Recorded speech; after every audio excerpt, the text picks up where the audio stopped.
So we're going to talk about in this video what growth rhythms are and why they're important and how we use them in our discipleship relationships.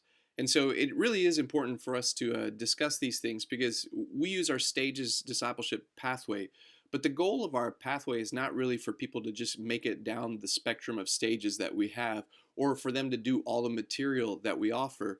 We actually want them to transform into the image of Christ. And we think that growth rhythms or these new behaviors that Christians have really are important to that. So it's kind of important that we realize that growth rhythms are the promise that we make to disciples that if they will participate in these things, if they'll incorporate it into their lives, that they will grow and they will transform. All discipleship relationships actually make promises. It's just we don't always realize it. But a really common promise in today's faith, in our Christian faith, is if you just come to church, you'll grow. And we know that going to church is important and it does help us grow, but it's not the entirety of our growth. Another common promise that we make is if you read every book I give you, you'll grow. And we know that information is important, but it's not everything in growth. And we also can make a promise like if you just hang out with me, you'll grow. And we know that hanging out is actually very important in discipleship as well, but it's quite possible to hang out and not grow. So what we want to do is really think through what are we promising our disciples in this process. And we feel comfortable saying that if you develop these growth rhythms in life, that you will grow. And we kind of divide them up into three categories. One is get alone with God for prayer, worship, and Bible study. Another category for us is get together with other believers for prayer, worship, and Bible study. And our last category is get active in obedience, making disciples, and serving others.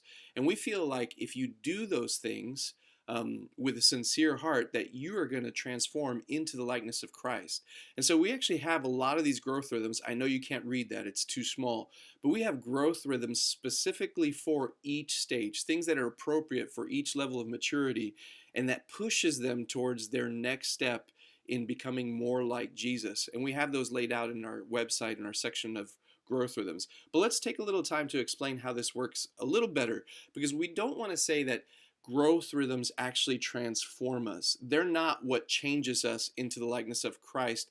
Only the power of the Holy Spirit can do that. We are transformed by His Holy Spirit, but once we are transformed by Him, we develop these new growth rhythms in life that actually help us transform even more.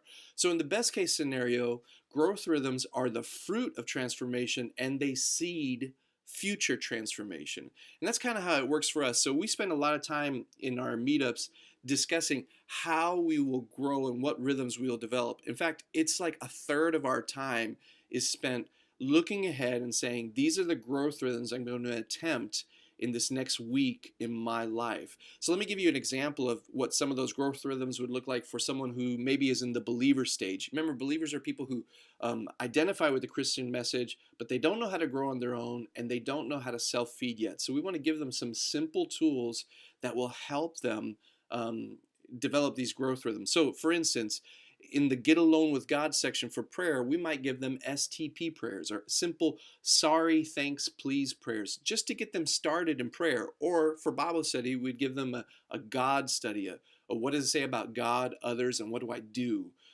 We might ask them to listen to some worship music. For the get together with others, we just say go with your discipleship relationships or Sunday mornings or small groups or Sunday school classes or prayer meetings. Go to whatever you can to get together with other believers so you can be around them and learn from them. In our get active in obedience time, we would try to teach them to spot and resist sin. In serving others, we'd want them to maybe serve in their family, because service starts at home and in our spiritual home. So we'd want to mobilize them to do that. But in our making disciples time, we'd want them to create a oikos map, or who are the people in their lives that they already influence, and then do they know how to explain the gospel to them? So that's an example of what we would use as far as what kind of rhythms we would want to develop in someone who is in the believer stage.